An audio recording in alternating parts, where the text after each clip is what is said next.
tayo. Buhay ito ang pinili kong laban, matahimik at may kabuluhan. Lumaban ng Ayan mga lods, patas, mali hapon.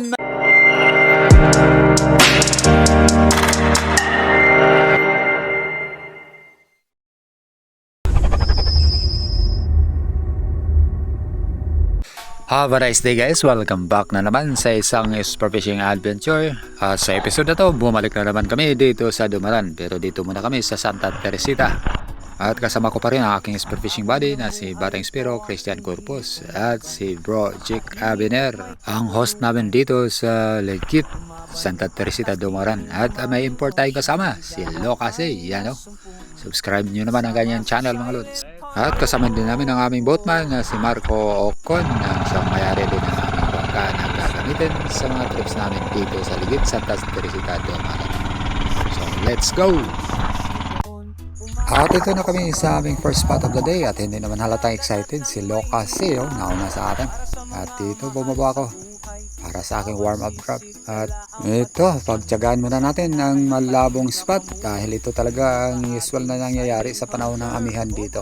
Buti na lang na mayroon pa tayong nasisiran kahit medyo malakas ang hangin. Sa ganitong visibility, ideal dito ang mga mga pana gaya ng 120 or 130. Kaya lang, dala ko dito ngayon ang aking 160. So mag-adjust naman tayo sa ganitong visibility na malabo. At ito, kita naman natin ang magandang fish activity dito sa ilalim. Mayroong mga bait fish. Kaya ito, tamang hintay lang tayo. Sa aking karanasan, medyo may lapang isda pag ganitong malabo ang dagat. Kaya dito, bulagaan na lang talaga. Hintay lang tayo kung anong lalapit sa atin dito. Panawagan ni Saleh Hunter Pogoy sa bawat mangingisda.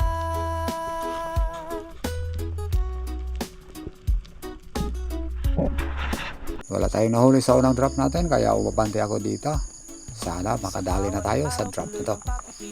At dito dahan-dahan tayong bumaba. At paglapag natin dito sa ilalim, nakita natin ang isang golden spotted na sweet lips o isang alatan.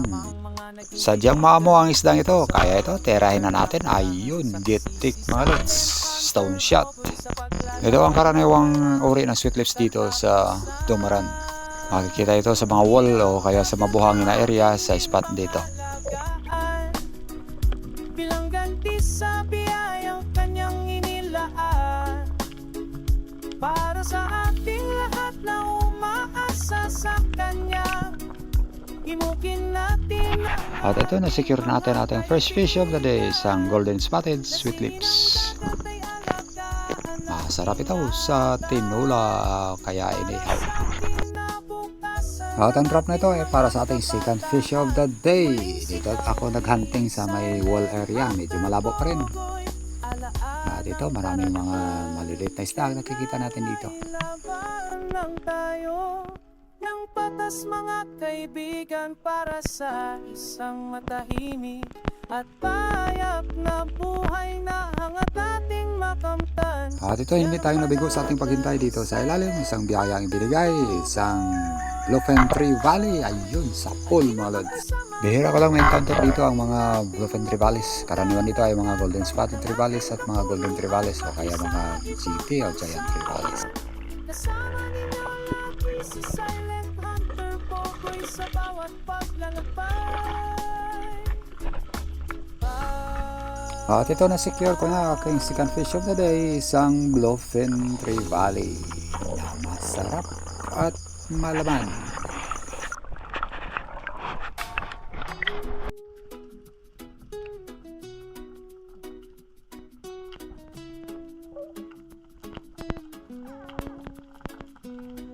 Sa hamon ng buhay ito ang pinili kong laban. On this drop, nadali natin ang ating third fish of the day. So, tingnan natin kung anong isda ito mga lods. Tara, baba na tayo. At paglapag ko dito sa baba, ito, so malubong agad. 3 piraso ng printed sweet lips. Pumili tayo ng isa at tenera. Yung malaki pa ang pinili natin, ayun. Sa pool na naman. Nang hilain ko na sana ang isda ay nakuha pala ito sumabit sa corals. Kaya ito, binabaan ko na lang.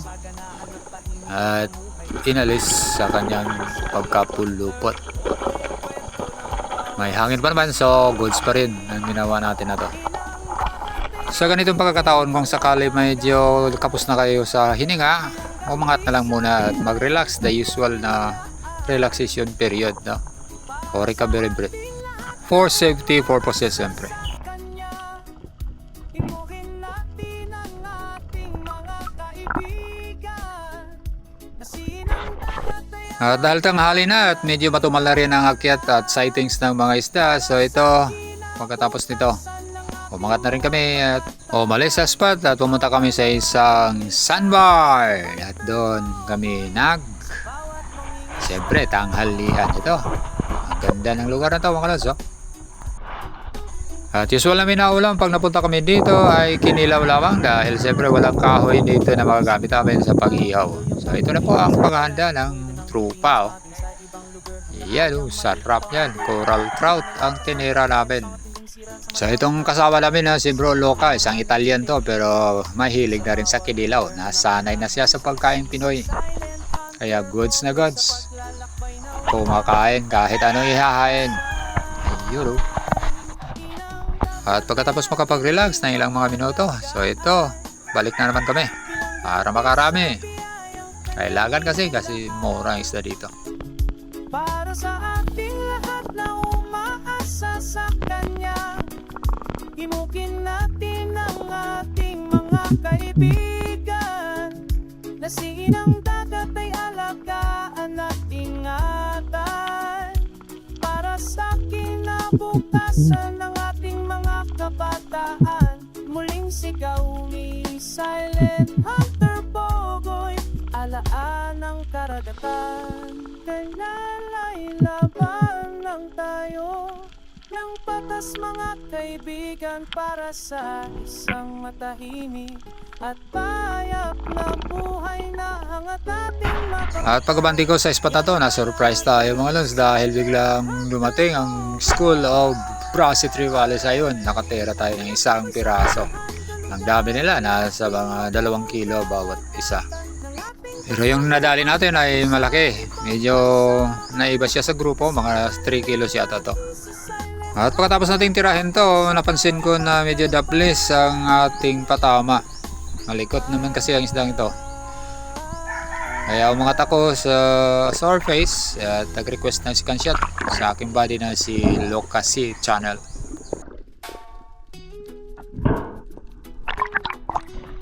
Bro!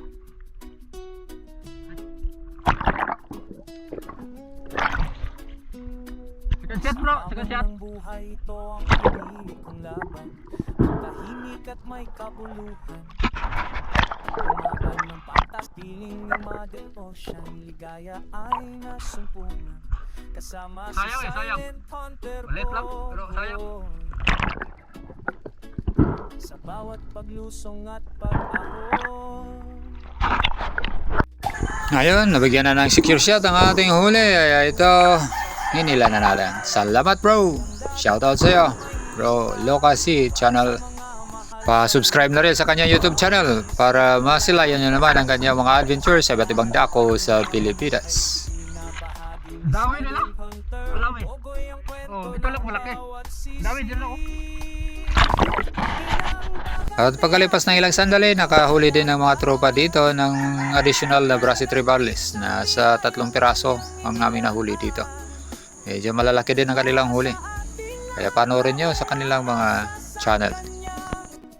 Himukin natin ang ating mga kaibigan na sinang dagat ay alagaan at ingatan. At patuloy pa rin tayo sa paghahunting pero napapansin nyo dito, medyo lumalabo ng maigi ang tubig sa ilalim. Kaya nahihirapan na tayo.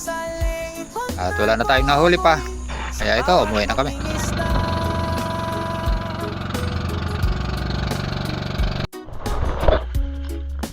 Ayan mga lods, may pang-allowance na naman sila mga. Sa bawat araw tuloy ang pakikipag sa palan. Lokasi. After, Kasama ang mga naging kaibigan sa bawat lugar na napuntahan. Success sa silent hunter paglalakbay na walang katapusan. Yan ang tunay na langga. At ito na po ang biyaya namin sa araw na to mga kaibigan. So, ayan, masaya naman kami at ligtas kami nakauwi at may biyaya pa siyempre para sa kanya-kanya mga pamilya. Sa mga inakay.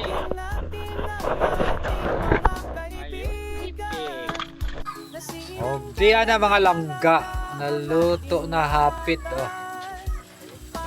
Uy, sinug. Wah, sinug. Wah.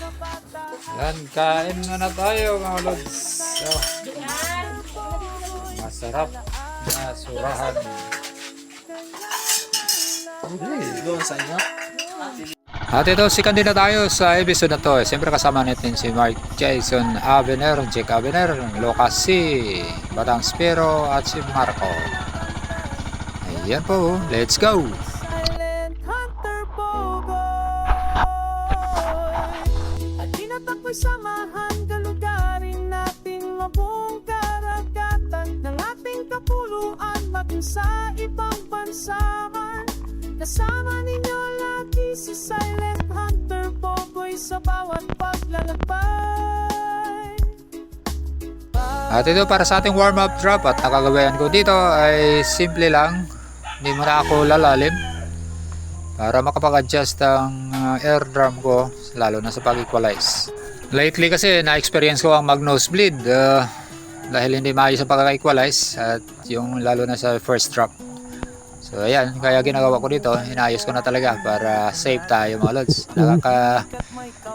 Nakakabahala din pag laging nagno-nosebleed. Hindi ito maganda. Sa spot na ito may nakita kong 2 piraso ng mga ring pass na almost 2 kilos na rin ang bawat isa. Kaya lang medyo mailap ito, kaya dito tumambay ako sakaling bumalik. At sa aking paghihintay na ilang segundo may dumating. Iba ang dumating mga kaibigan. Isang magandang isda din. Isang golden spotted trevally. So minsan talaga gano'n may hinihintay tayo pero iba naman ang dumating. Pero goods na rin. Kasi masarap din at maganda ang isda na to. Kaya ito, tinira na natin. Ayun.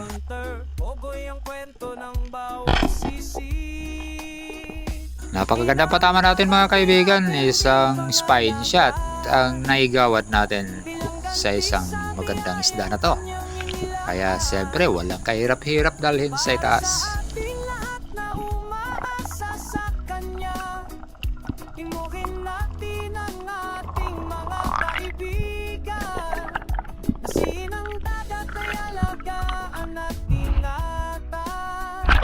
Para sa kinabukasan ng ating mga kabataan, ito panawagan ni Silent Hunter Pogoy sa bawat mangingisda.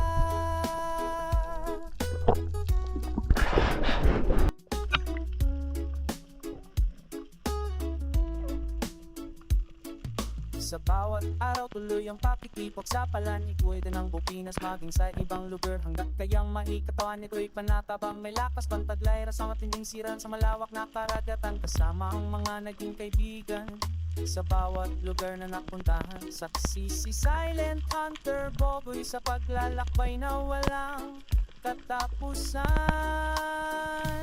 Inang dagat ay atinding pangalagaan. At muli na naman akong bumaba para maghanap ng magandang target dito sa ilalim.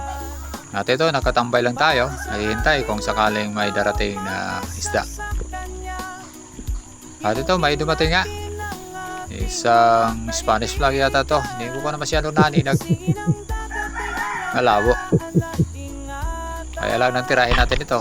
Ilang sandali pa, nakawala din.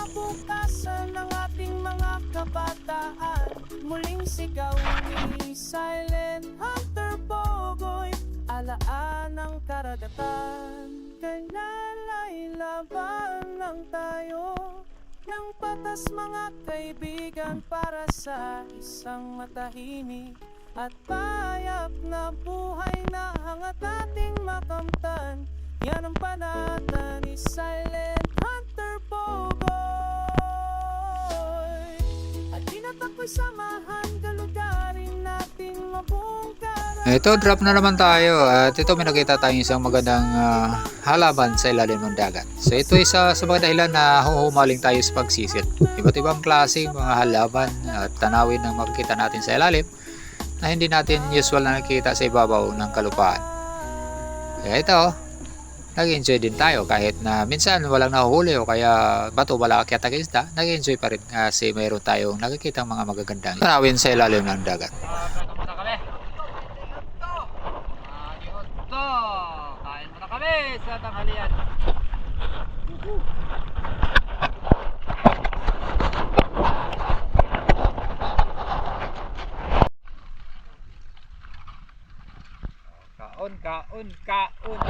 Kaon.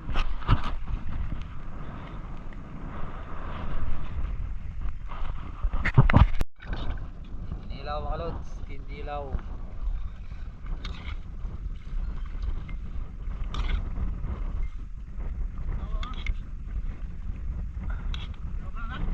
Sabaw.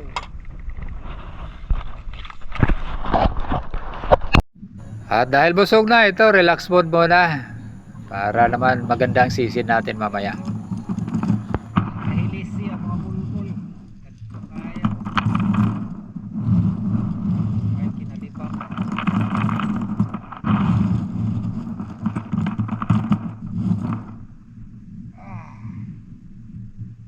Sakit sa likod, nilangka na yung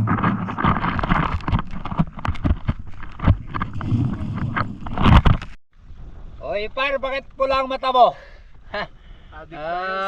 Bangag kaya ta. Oo, pulang mata, pulang pula mga lods. Ay, tago ka dyan. Balik natin, balik para safety ka sa mga predators. Ayan, abante na naman tayo dahil siyempre nakapag-relax na at nabusog na rin. Ito, bubaba na naman tayo dito sa malapit lang.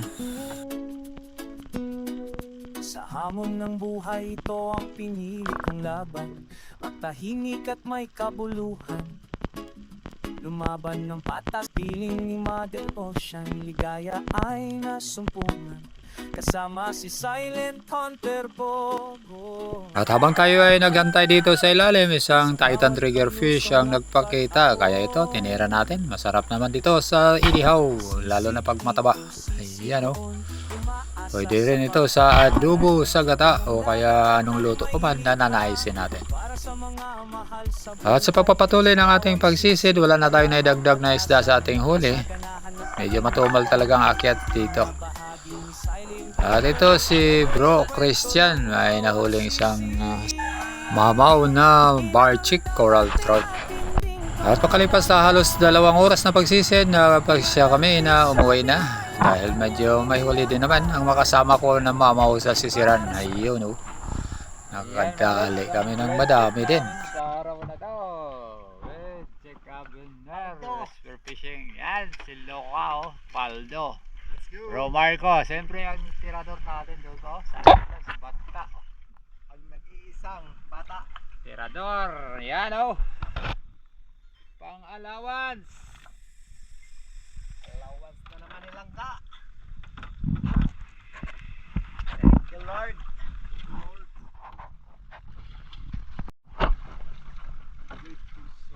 Lo, 4, 5, 6, 7, 8, 9, 10, 11,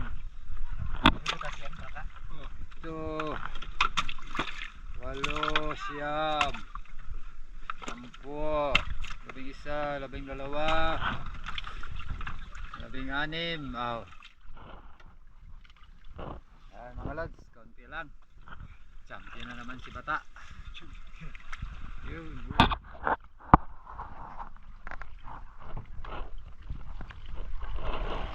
Ayan mga lods, manihapon.